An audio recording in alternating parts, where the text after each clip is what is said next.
Okay, this will be a quick video. I just want to go through this video and I hope you will understand what the video is all about.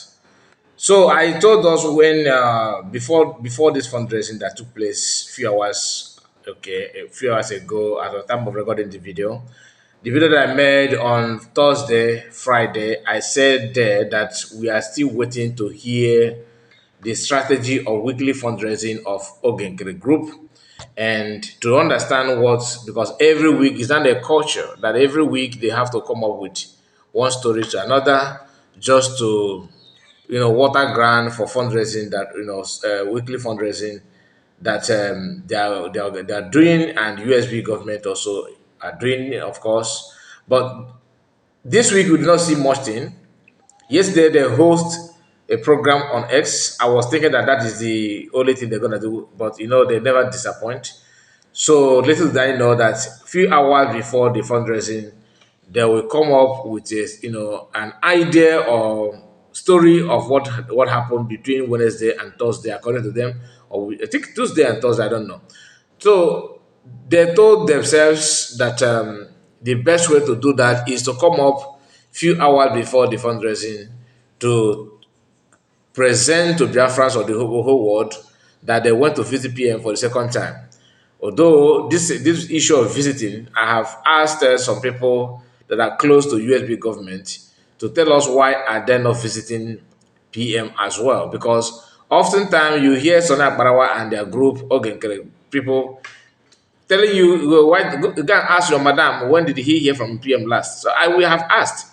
I have summoned the courage to ask, and what I was told is what I'm going to share with you here. So because some of you may not like it, but I have to tell you what I was told, okay? Because I know many people want to know. Some of you may want to ask, but you may not have the chance to ask. I don't know. Well, not that you are being restricted, but you do refuse to come online to ask such question on the question and answer session that DPM always do. So I did not ask this question to DPM. I don't have any contact of her. We have not talked to her.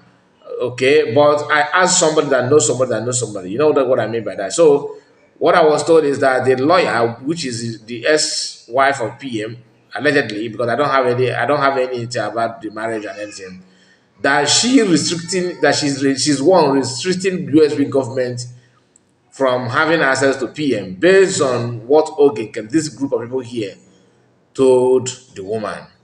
So, like I said, I was being told, I did not say that I have any evidence or proof on that. So, it depends on what, maybe if you have a different story, you can also let me know in comment section. But immediately I was told that, I stopped asking because I know what people can do. I know how they roll. Like, they don't joke with them. They are very good in blocking contact. Like they want to restrict everybody. Let them be the one to have access to anything at all. That is how he hijacked, because people who can hijack website and hijack other account and every information, is it a contact to PM that they're not going to hijack? So they hijacked the woman, though I somehow blamed USB government for letting the woman to fall to Ogenkere, because initially she presented the message from PM to USB government, which is where the surrogates and DPM and everything come from. Then maybe I don't know what happened. Somehow, I don't know if the USB government did not maintain the communication with her or something happened. I don't know, but eventually, Ogekere took over and hijacked her, just like he hijacked the website and everything. And from that moment, everything about PM they started restricting it from to USB. They don't want USB to have access to that. So I somehow believe it because I've seen what I've done in the past, like hijacking website and dragging an email address and all that is, to me, is a no-no. So, in as much they want to paint themselves as they're good at this and that, we cannot forget how the whole thing started. That is me. I don't know about you. So I'm gonna allow him to, Sonam Parawat and the group to deliver the message like they said, according to them, that this is second visit to PM, and you will see what they said here. You hear that it's quite funny. Even Betty, because okay. After this, I will show you some what Betty said, because she tried to analyze it, you will see how they are hugging the ex-wife of PM. For those that travel to Finland, you see how they're hugging and holding, that kind of thing, to tell you that the woman has been deceived, or I don't want to use the word bought over, but anything, it could be anything. Or if a man like it, so let us hear from Osana Parawa what he said. Listen. So we need more support from all Biafrans. If you have not been doing much, please multiply now. All right. The message from our Biafra government Prime Minister, His Excellency Ekpa Simon Nchaku. The Biafra government wishes to notify all Biafrans worldwide that between Thursday, April 24, 2020, Just a moment. I want to increase the volume. 2025, Okay. Honorable Dr. Ruby Nadi, the Biafra government Minister of Education, Honorable Dr. Bryson Okema, Biafra government Minister of Foreign Affairs, and Honorable Emma Maduhom, the CRC Advisory Chairman, traveled to Finland on a second official Biafra government visit to meet our Prime Minister, His Excellency Ekpa Simon Nchaku. The primary purpose of their visit was to liaise with PM's family and his lawyers and discuss the ongoing effort to secure our PM's release, which is Biafra. Because when you hear of our PM, you must understand it's all about Biafra. He wouldn't have been picked up for his own personal issue if not for Biafra. So all our leaders are paying the prices today because of Biafra. Many of you are unable to go home because of Biafra. You are stuck in one place and another. You cannot do what you're supposed to do. You cannot mingle or have the pleasure you wish because of Biafra. Biafra Defense Forces are in the bushes who have put their lives on the line because of Biafra. Their families cannot reach them, and some of their families have been destroyed because of Biafra. So we sacrifice so much, all for Biafra. So when we see our Supreme Leader in court, that is for Biafra.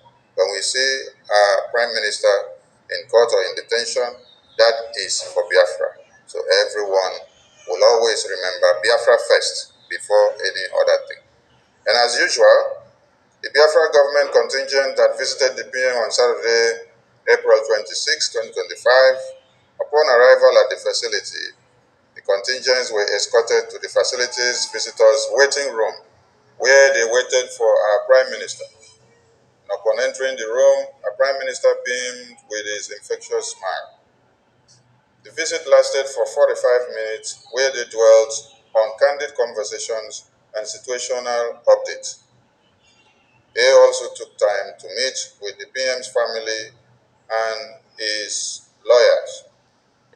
The PM wanted Biafrans to know that he is strong and confident in his beliefs in Biafra freedom, Biafra first. He sent his warmest greetings to all Biafrans and encouraged us all to be faithful to our cause. Regardless of the challenges we are facing, the Prime Minister assured Biafrans that he stands for total freedom for our people and asks everyone to lend their support to BRGIE now more than ever.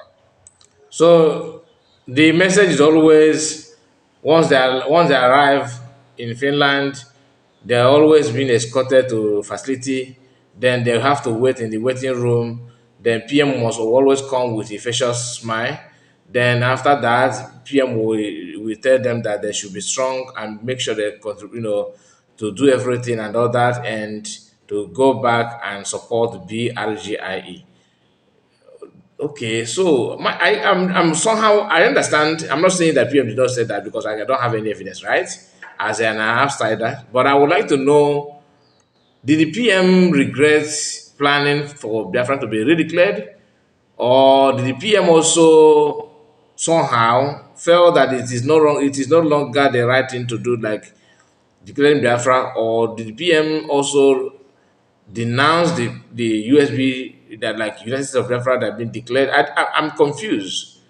I need somebody from Morgan can come to also clear it, because one thing is to ask to bring the message, and that thing is to allow critical thinkers or people who can think deep to, I mean, to pass, a genuine and reliable question so that you can answer that, because we also want to have this thing to enjoy this knowledge and wisdom that you possess. Because I don't see the reason why PM will plan for Biafra to be declared for 1 year, and Biafra has been declared, and all of a sudden PM is the one champion and supporting falling back, without questioning you guys what happened, why falling back, without anything at all. You just want people to fall back. I can't get it. Honestly, I can't get it. And then if PM is somehow against USB, what does it stop him? What stops him from? What does it take him to contact COS, or maybe contact to go 247, or somehow contact Dr. Agi, contact Oyami, or maybe contact just other people, the same way he contacted Adadorama, allegedly. I mean, remember, we are like me, I'm just trying to help you guys to reason properly, like, because I don't want to be harsh. You can see the way I'm putting the question, so I don't want to insult anybody. But please, can we stop playing on our intelligence? Because even if in as much as we all want freedom, but we cannot just go stoop too low to start reasoning like an animal, and without paying attention to the critical things that's supposed to pay attention to. You choose to fall back, and you are falling back based on, like I said, are you trying to tell me no sincerity, like after declaring Biafra and somehow Ogenkere was made to be defense minister, Sana Barawa happened to, let's say, financial minister, and Vam Nan information minister, will you tell me that you will say fall back? We all know why you say fallback. The fallback of a thing is because your office was tampered. Then, okay, let us pretend that yes, yeah, it is true, but somehow things are getting out of hand. Okay, all of a sudden, CS turned to enemy to PM without anything at all. Come on. Only God know what you told we guys are said, you guys said to PM there. Only God know that. But I want USB government to also maybe come out publicly to clear air on the reason why they have not visited, they have not paid PM visit. Because I don't want it to be like a rumor. I'm not challenging USB government to say, because I want them to throw this so that people will understand what is going on. Because they keep on using that. Oh, well, ask your madam why they have not visited PM. Ask them why they have not visited PM. Let them make it open for reference to understand the atrocities of these people with the lawyer. Okay, the SY for PM. You don't need to hide it anymore, because that's what I was told. Somebody told me that, not official report from government. Don't blame government on that. No, I did not tell you that government reached out to me. I said no. I said that I told you that I had a conversation with somebody that knows somebody that knows somebody that knows government, not government direct. So let me just leave it there. So I just want you to understand, to pay attention to where the message that PM delivered comes from. And there's nothing new. It's all about fallback support, which have been the slogan of Ogekre Camp and all that. I'm not here to tell you that to raise money is a taboo. Why would I say that? You guys want to raise money, you can raise money. After all, DS are also raising money. They're not raising money. Anyway, let's continue. Let me repeat that very place again. He want to repeat that very place again, because that's the essence of this everything. Repeat it.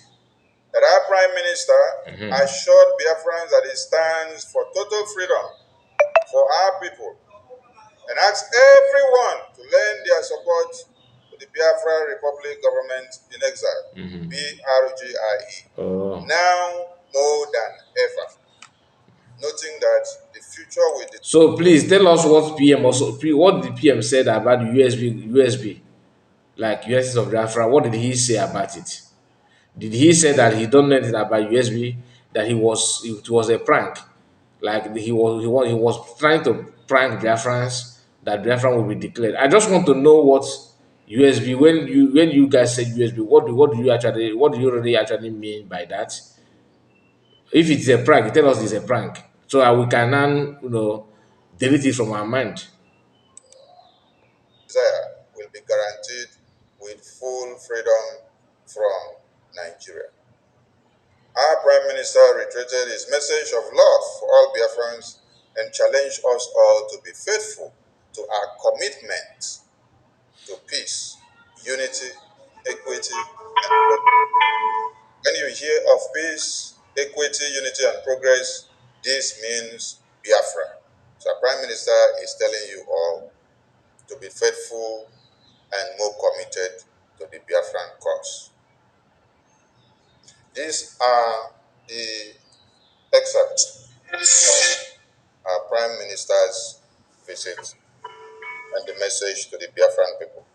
It is now incumbent on all of us to ponder on the message and know and ask ourselves, am I doing what our Prime Minister said?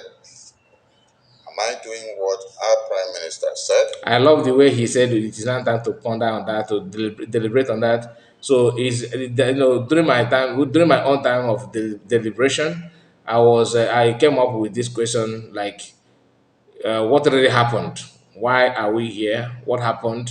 What lead to this? Was it not because Biafra was declared?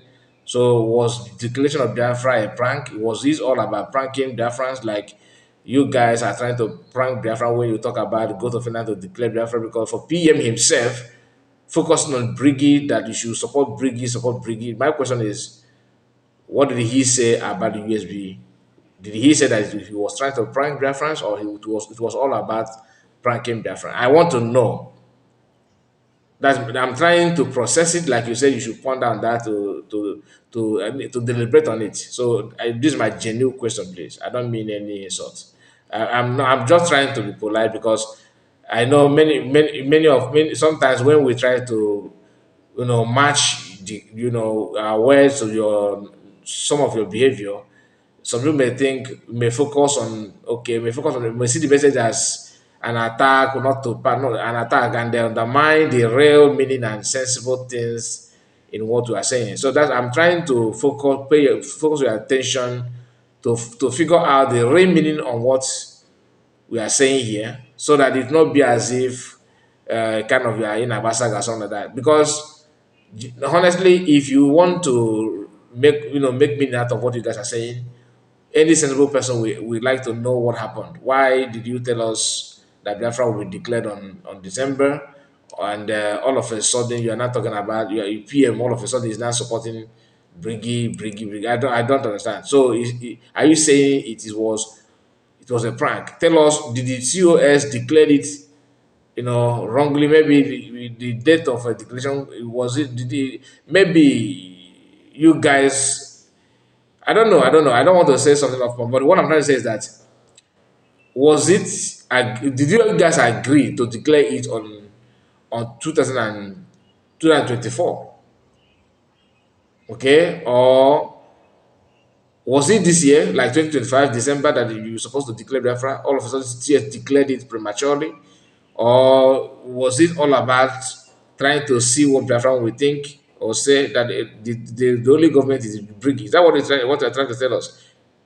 Because you cannot just carry us in this your boss. All of a sudden you want us to stop us in a lonely way, in a location, unknown location, that you can't What am even I doing trace in your your back, presence? trace Am your I trace yourself back. You can't even locate where you're going anymore.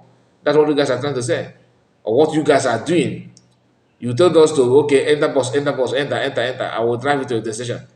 Then you drove us to lonely place, and you said, oh, you must come down here, must come down and go back. I don't understand. And trekking back is not always, it's not pleasant. Listen. putting Biafra first? Am I pushing the message the way it should come? Or am I working to destroy? So he's acting his own words, no longer what PM said. What PM said is just few words. Fall back, that it will be strong, fall back, and support Briggy. So what is I want to know the PM comment on USB. Can you share that with us? You can't, isn't it? Anyway, my people, I just want to share this with you. So tell me what you think about it, because I promised to share Betty. There's not what she said. I just want to share with you the future. Yeah, here is the Betty. The Betty, this woman that don't even know. She's one of the people, one of the you know victim. What I mean by victim, she's one of the problem that Biafran are facing at the moment. So this is the, look at them here hugging the woman. This to tell you something is going on, is unprofessionally, because for her to devote this white woman to devote her time to mingle and be in this kind of mood with them simply means that when somebody told me that they hijacked this woman, helped them to put USB away from PM, like to visit or anything. I believe that because this picture actually made it possible for me to, to believe more. Not only that, for these people to always come out and tell you why your madam is not visiting, they're trying to mock you because they felt to them they have finalized the internal work. How can you do that kind of dirty business and you come out the public to stand like you are innocent and genuine? Keep on, oh, tell your mother when is he going to visit? How can she visit when you have planned this woman? I don't know how much you gave her. I don't know how you entice her. Do you understand? I don't have any evidence, so I'm not. It's not as if I'm accusing her, but allegedly, I was told that she's the obstacle between PM, and not that PM have actually accessed the real information and decided to distance himself from USB. Do you get the point? It says that it's a two different thing. But current concern, Biafran always, because to me, I don't even care about her presence, because when I joined PM, nobody, forced me. I listened. I felt that it's worth joining. I then, I started not joining as a like a cabinet or a member of the government, but like as a Biafran, understanding that we need our liberation, we need our land to be protected based on invaders and attack and terrorism going on in Nigeria. So we listen to PM. Nobody forced me to that. Just like Master Nakano, I believe that you watching the video, you were not forced either. So, but when this kind of issue come up, that this woman here is the one making sure that, yeah, we facilitate the movement of these people to go to Finland and turn back on USB. It speak volume. Volume not they say that USB has failed, but it speak volume to show to you that the level of sabotage and dirty business, dirty movement that these guys are doing in name of fighting for your freedom. A desperate agitator like that is up to something. For Masakano, who is the founder of the IPOB, to publicly made it to publicly said that he will not lead Biafran, like that when Biafran comes, he's not going to lead. So that to prove to you that he's not fighting for you because he's so desperate to be a leader.